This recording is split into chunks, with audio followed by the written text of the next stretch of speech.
Hello students, स्वागत है आप सभी का आपके अपने इस YouTube channel ageing science academy में। आज के इस वीडियो लेक्चर में हम बात करने वाले हैं विद्युत धारा के चुंबकीय प्रभाव के, ठीक है, जिसमें हम लोगों ने लास्ट में पिछले के वीडियोस में पढ़ा था। तो आज का जो हमारा टॉपिक है वो है परिनालिका में विद्युत धारा के कारण चुंबकीय क्षेत्र। तो जितने भी सारे स्टूडेंट्स नए हैं प्लीज़ मेरे इस चैनल को सब्सक्राइब कर लें और साथ ही साथ बेल आइकन को प्रेस कर दें। तो चलिए जानते हैं सबसे पहले परिनालिका क्या होता है।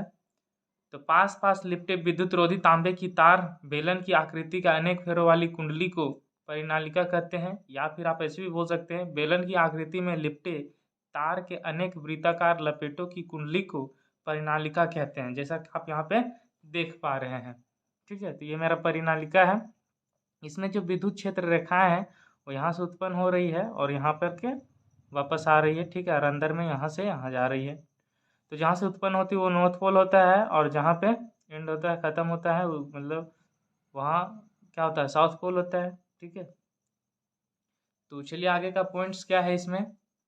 परिनालिका के भीतर चुंबकीय क्षेत्र रेखाएं समांतर सरल रेखाओं की भांति होती हैं। यहाँ पर देख रहे हैं पैरेलल है।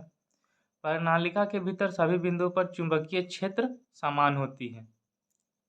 ठीक है, तो ये आगे का टॉपिक। फिर इसके बाद चुंबकीय क्षेत्र में किसी विद्युत धारावाही चालक पर बल।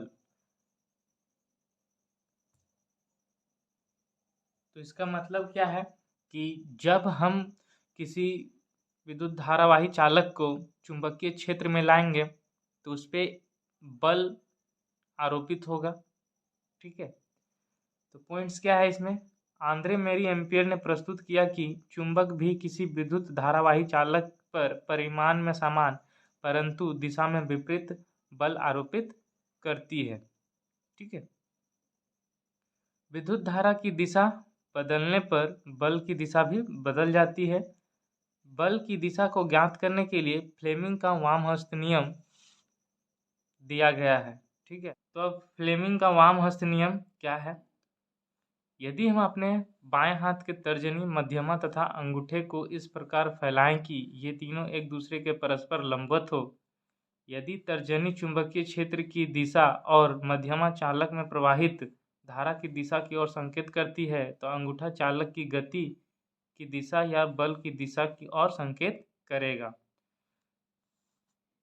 ठीक है, मध्यमा, तर्जनी और अंगूठा को इस प्रकार फैलाएंगे। ठीक है, ये एक आपस में ये क्या हो जाएंगे, लंबवत। ठीक है, तो चुंबकीय क्षेत्र की दिशा, विद्युत धारा की दिशा और बल।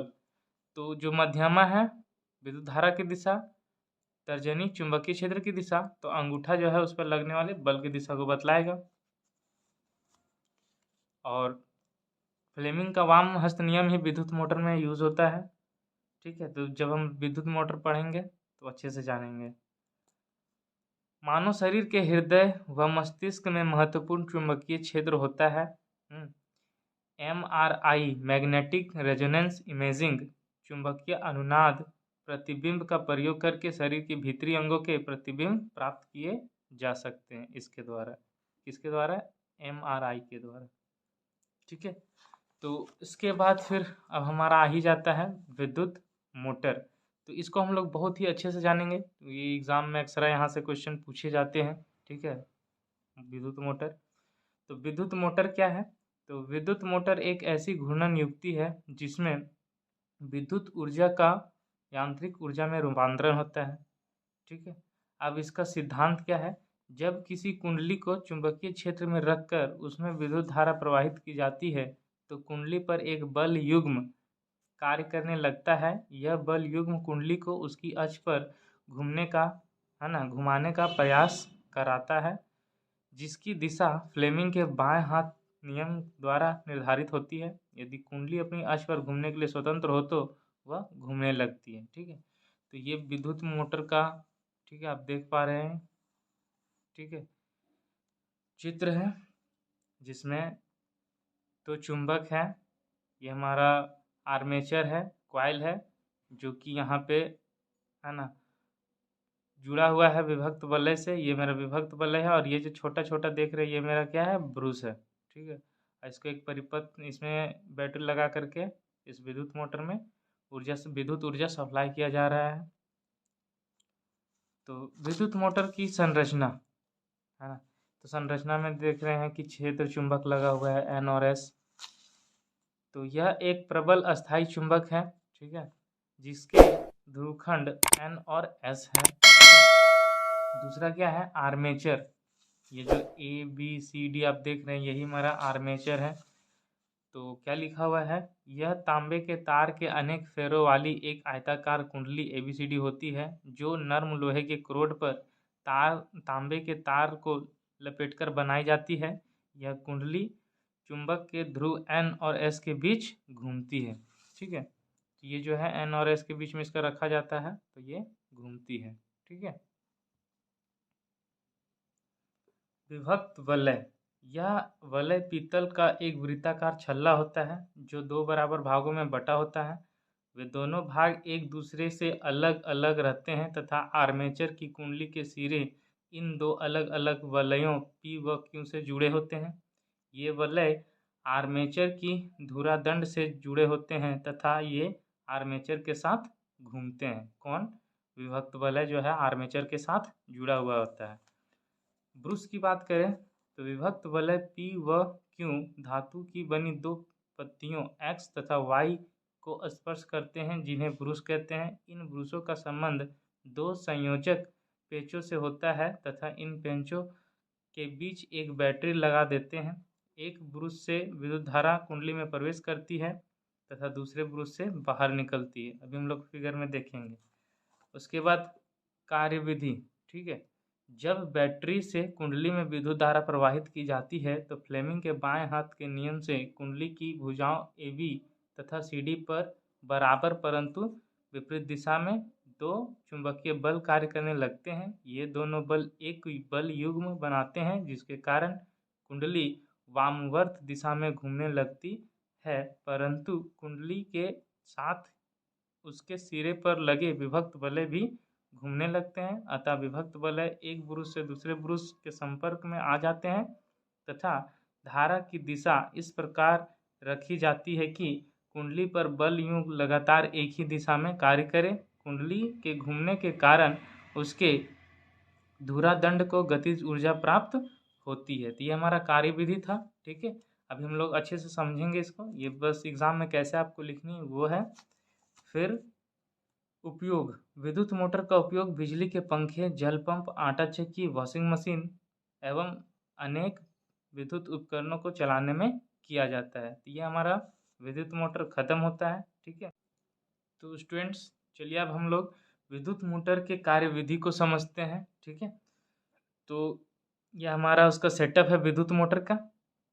तो जब हम लोग विद्युत ऊर्जा इसमें देंगे तो प्लस से ही जो विद्युत धारा का दिशा होता है वो प्लस से निकल के होते हुए फिर माइनस में आता है। तो यहाँ सबसे पहले AB भुजा से क्या होगा कि शुरू में विद्युत धारा का दिशा A से B, फिर B से C, C से D और फिर फाइनली माइनस में। तो अभी विद्युत धारा की दिशा A से B है, ठीक है। और हम लोग जानते हैं चुंबक में क्षेत्र का जो रहता है वो नॉर्थ पोल से क्या होता है, साउथ पोल होता है। तो विद्युत मोटर जो है फ्लेमिंग के वाम हस्त नियम के अनुसार कार्य करता है। तो क्या है कि फ्लेमिंग का वाम हस्त नियम कि हम लोग अपने बाएं हाथ के मध्यमा, तर्जनी और अंगूठा को इस प्रकार फैलाएं कि ये लंबवत हो, ठीक है। तो यदि मध्यमा विद्युत धारा की दिशा, तर्जनी चुंबकीय क्षेत्र, तो अंगूठा जो है उस पर आरोपित बल की दिशा को बतलाएगा। तो यहाँ पर हम चलिए अप्लाई करते हैं। तभी क्या है, ये हमारा विद्युत धारा की दिशा अंदर जा रहा है, ठीक है। तो ये मेरा विद्युत धारा की दिशा अंदर है और जो चुंबकीय क्षेत्र नॉर्थ पोल से साउथ पोल, तो ये हमारा नॉर्थ पोल से साउथ पोल है। तो देखिए हमारा अंगूठा क्या है, नीचे है, यानी कि ये जो भुजा है AB, ये किधर इसमें बल किधर लगेगा, नीचे की ओर लगेगा। ठीक इसी समय जब हमारा जो विद्युत धारा की दिशा भुजा में CD में है, CD भुजा पर है, वो इधर है, निकल रहा है, ठीक है। यानी कि इस प्रकार से देखिए, इस प्रकार से यहाँ पे निकल रहा है। तो ये मेरा विद्युत धारा की दिशा हो गया। तो ये जो तर्जनी है उसमें चुंबकीय क्षेत्र की दिशा नॉर्थ पोल से साउथ पोल। तो देखिए मेरा अंगूठा ऊपर है, तो ये जो भुजा CD है ये क्या ऊपर की ओर जाएगा, ठीक है। तो इस तरह से क्या होगा कि इसका आधा चक्कर हो जाएगा। तो आधा चक्कर शुरू में क्या था कि जो P था वो प्लस वाला में था और जो क्यू है वो माइनस वाला में है, ठीक है। तो चूंकि आर्मेचर से ही जो विभक्त वलय जुड़ा रहता है, तो आधा चक्र में क्या हो जाएगा, क्यू है सो एक्स पे आ जाएगा, यानी क्यू जो है प्लस में आ जाएगा और पी है सो माइनस में आएगा। तब जब इस तरह से माइनस में आएगा, ठीक है, तो क्या होगा कि ये तो इधर चला जाएगा सी डी। अब इसमें भी जब सी डी आएगा तो फिर यहाँ से जो सी डी से ये जो निकल रहा है ना, विद्युत धारा, वो क्या होगा कि जब यहाँ चेंज हो जाएगा तो सी डी पर भी वापस अंदर जाएगा और ए बी से ही वापस निकलेगा, तो फिर से सी डी पे नीचे लगेगा और ए बी पे ऊपर। तो इस तरह से जो है मोटर बार बार घूमने लगेगा, है ना, इस प्रकार से। तो यही था मोटर का कार्यविधि। आई होप आप लोग को समझ में आया होगा।